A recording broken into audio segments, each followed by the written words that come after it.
Piwid mo bang bilin ang mga abokado? Kailangan ko agad para sa gamot. Sino bang bibili niyan? Lumayas ka! Panginoon, ano ang gagawin ko? Teka, ibigay mo sa akin ang mga abokado. Papa, punungod ang mga iyan! Mama, ito na huling 13 peske. Bibiling ko lahat. Papa! Iyan ang pera para sa chemotherapy ni Mama! Nababalik ka na ba?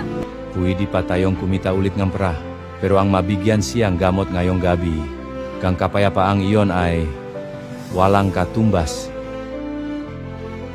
Bibiling ko ang lahat ng nasa tindahan. Maraming salamat po, sir. Huwag kang susuko.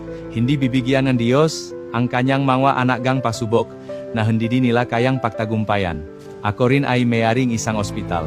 Dahil sa iyong kabutihan, bayad na ng buang chemotherapy niyong asawa. Ang prang ito ay para makabili kayo magwagong bahay. Salap sa Panginoon. Hanggat may pananampalataya ka, babaguhin ng Diyos ang iyong sitwasyon. Kung naniniwala kang tutulungan ka ng Diyos at gagawa siya ng paraan para sa iyo, bigyan mo ako ng amen. Huwag kalimutang i-share ito upang makapagbigay inspirasyon sa iba.